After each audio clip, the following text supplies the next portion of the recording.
Lawmakers are rethinking a law meant to expand access to education in struggling communities. It allows private charter schools to set up inside traditional public schools. Take a look. The Schools of Hope law allows certain charter operators to open campuses inside under-enrolled public schools, often using, at no cost to them, the school district's facilities and services. Supporters say it gives families more education choices. But school districts are painting another picture, pointing to costs. In Manatee County, officials estimate that hosting a charter like this could cost the district about $2,500 per student.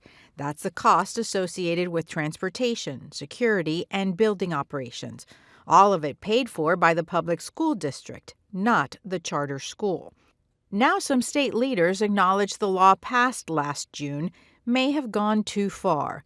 The governor and legislative leaders say the changes to the law are under discussion to limit where the program applies, especially in communities that are not economically distressed. The debate comes as districts deal with shifting enrollment.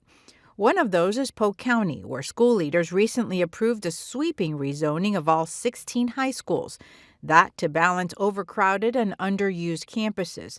It's a reminder of how closely school capacity and charter expansions are now linked.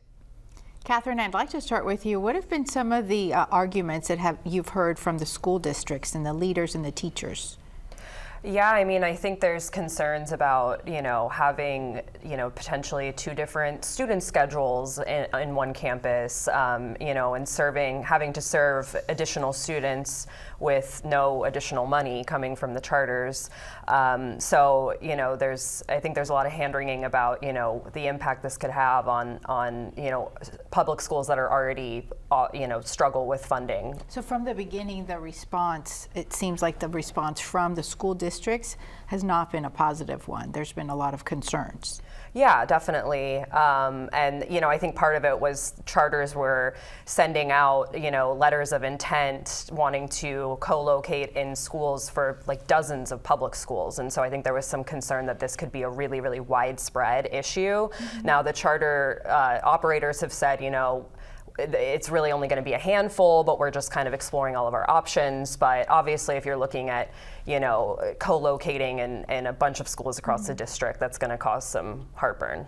Divya, the legislators are saying we're tackling some of these concerns. We've heard you at the school district. We're taking another look, maybe implementing some limits. What specifically is in the proposals that they're looking at?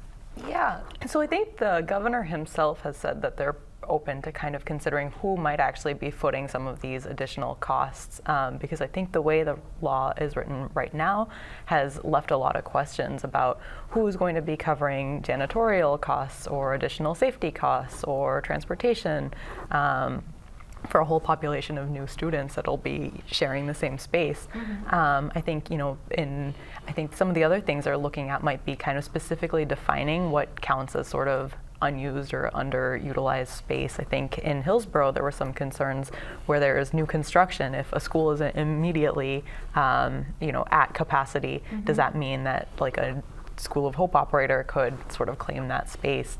And it takes new schools kind of some time to sort of build up their student population. So I think they're going to be kind of looking at more clearly defining some of those things. And some lobbyists have said that it might actually not be a legislative thing, but the Department of Education might kind of clarify that. They had a rulemaking session earlier this week where they kind of heard a lot of feedback from kind of concerned parents and citizens, some who weren't fully sure if their concerns were being heard, but it might be addressed kind of by the Department of Education themselves.